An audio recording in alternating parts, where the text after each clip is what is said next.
Hello students, Shreya learning point में आपका स्वागत है। आप लोगों की टॉपिक चल रही थी टेंस। तो टेंस में आप लोग प्रेजेंट इंडेफिनिट टेंस कल एंड हो गया था। प्रेजेंट इंडेफिनिट टेंस में हम लोग क्या क्या पढ़े थे? अफर्मेटिव सेंटेंस को पढ़े थे, निगेटिव सेंटेंस को पढ़े थे, इंट्रोगेटिव को पढ़े थे, इंट्रोगेटिव निगेटिव को पढ़े थे, डबल इंट्रोगेटिव को पढ़े थे और डबल इंट्रोगेटिव निगेटिव को पढ़ लिए थे। आज हम लोग बात करेंगे टेंस में प्रेजेंट टेंस के second part present continuous tense की। टेंस में स्टूडेंट्स कौन सा टेंस? प्रेजेंट कॉन्टिन्यूअस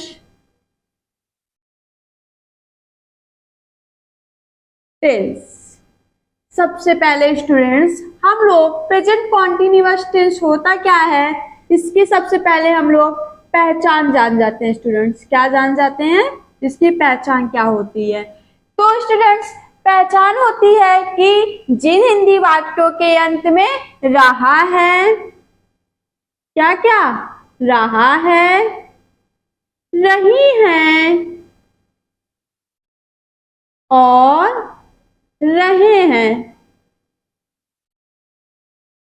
शब्द आते हैं, वहां पे स्टूडेंट्स कौन सा टेंस होता है? कहोगे मैम प्रेजेंट कॉन्टिन्यूअस टेंस होता है। अब स्टूडेंट्स हम लोग बात करेंगे कि इसकी हेल्पिंग वर्ब क्या होती है। तो स्टूडेंट्स इसकी हेल्पिंग वर्ब होती है इज, एम, आर। क्या होती है? Is, am, are plus ING। ठीक, ये आप इतना ध्यान में रखेंगे। उसके बाद अब हम लोग चर्चा कर लेते हैं स्टूडेंट्स अफर्मेटिव सेंटेंस की। किसकी चर्चा करेंगे हम लोग? अफर्मेटिव सेंटेंस की। आप लोग ध्यान से सुनिएगा, बहुत इजी है। रूल नंबर फर्स्ट हमारा कहता है कि एक वचन के साथ, किसके साथ स्टूडेंट्स? कहोगे मैम एक वचन के साथ इसका यूज होता है। रूल नंबर 2 हमारा कहता है स्टूडेंट्स, क्या कहता है?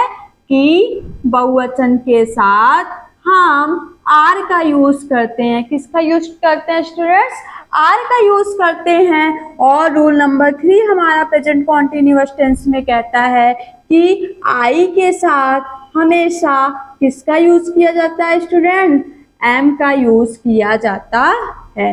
ये रूल हो गया अफर्मेटिव सेंटेंस का। प्रेजेंट कॉन्टिन्यूअस टेंस में सबसे पहले इंट्रोडक्शन जानेंगे कि जिन हिंदी वाक्यों के अंत में रहा है, रही है, रहे हैं आदि शब्द आते हैं उसे प्रेजेंट कॉन्टिन्यूअस टेंस कहते हैं। इसकी हेल्पिंग वर्ब स्टूडेंट्स होती है is, am, are plus ING। अब हम लोग चर्चा किसकी किए थे कि अफर्मेटिव सेंटेंस में रूल नंबर फर्स्ट कहता है कि सिंगुलर सब्जेक्ट के साथ हम इज का यूज करते हैं, प्लूरल सब्जेक्ट के साथ हम आर का यूज करते हैं और आई के साथ ऑलवेज एम का यूज किया जाता है। अब हम लोग स्टूडेंट्स बात कर लेते हैं कि फार्मूला क्या बनेगा अफर्मेटिव सेंटेंस का। तो सिंपल सा है formula, subject plus is, am, are plus verb की फर्स्ट फॉर्म। किसकी फर्स्ट फॉर्म बेटा? वर्ब की first form plus ING plus object plus other word am plus full stop. Formula क्या बना students? Subject plus is, am, are plus verb की first form plus ING plus object and plus other word. अब students example के माध्यम से हम जान लेते हैं। एग्जाम्पल के माध्यम से जैसे हम कह दें कि वह कल विद्यालय जा रहा है। इसमें देखो रहा है आ गया ना।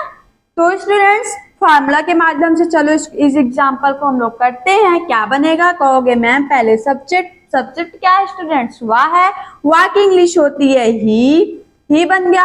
ही हमारा एक वचन है। एक वचन के साथ किसका यूज करते हैं स्टूडेंट्स? इज का यूज करते हैं। कह दो मैम इज तो लगा दिया मैं। अब बात हो रही है बेटा वर्ब की फर्स्ट फॉर्म।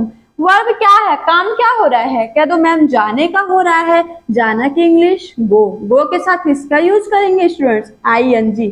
कहाँ जाने की? विद्यालय, गोइंग टू स्कूल। कब? कल, टुमारो। अगर बीते हुए कल की बात होती है तो यस्टरडे का यूज करते हैं, और आने वाले कल की बात होती है तो स्टूडेंट्स टुमारो का यूज करते हैं। सेकंड एग्जांपल चलो लेते हैं कि मैं अंग्रेजी व्याकरण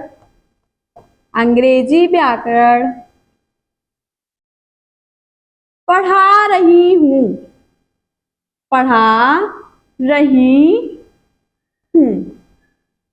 क्या बनेगा?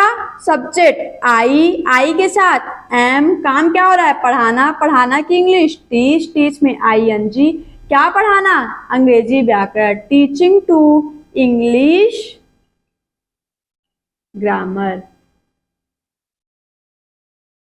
आप लोग फार्मूला के अकॉर्डिंग आप लोग अपने सेल्फ से 3-4 एग्जाम्पल बनाया करो और इसी फार्मूला के अकॉर्डिंग किया करो। देखो मैम सही बताई है कि नहीं बताई है। आप लोग कर लोगे, 2 एग्जाम्पल आप लोगों के लिए सफिशिएंट है। आगे आप लोगों को हम पढ़ाएंगे अफर्मेटिव सेंटेंस के बाद नेगेटिव सेंटेंस की। अब आगे आप लोगों को चर्चा करेंगे।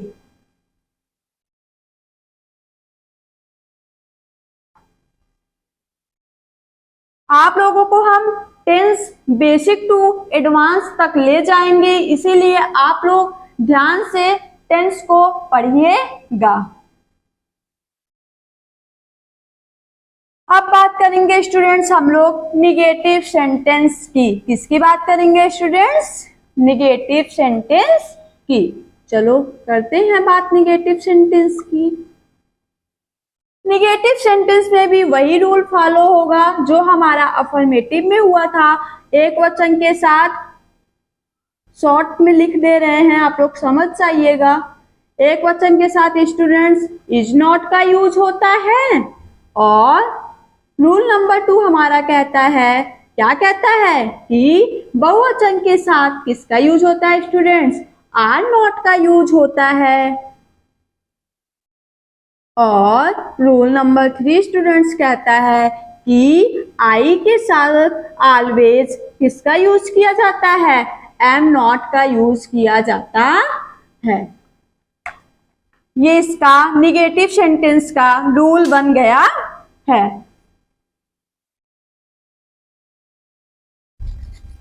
अब आप लोग कहोगे मैम निगेटिव सेंटेंस में फार्मूला क्या बनेगा? तो सिंपल वे है फार्मूला का। क्या है स्टूडेंट्स? कि subject plus is am are plus not plus MB की first form plus ING plus object plus other word am plus full stop. ये इसका फार्मूला बन जाएगा। एग्जाम्पल के माध्यम से चलो जानते हैं। माताजी रामायण नहीं पढ़ रही हैं। माताजी रामायण नहीं पढ़ रही हैं। क्या बनेगा? चलो फार्मूला के अकॉर्डिंग करते हैं। माताजी मदर एक वचन है, इज नॉट रीडिंग। जब कोई ग्रंथ की बात आती है तो दा लगा देते हैं। Reading the Ramayana, R capital होगा बेटा। ठीक, एक एग्जाम्पल और बता दे रहे हैं। तुम फुटबॉल खेल रहे हो।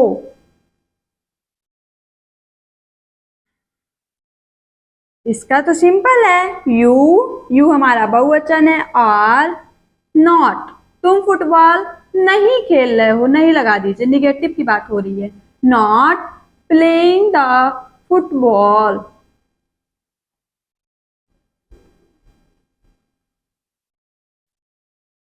आज के लिए इतना सफिशियंट है। थोड़ा पढ़ो, लेकिन जो पढ़ो दुरुस्त पढ़ो।